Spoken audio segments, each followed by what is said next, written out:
You ask Tiger to solve. This deals with linear equations with one unknown. The final result is x equals 7. Let's solve it step by step.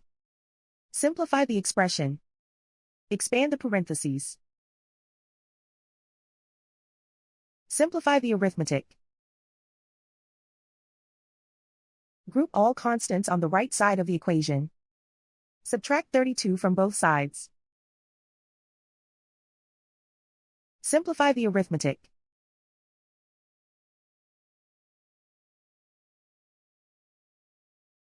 Isolate the x.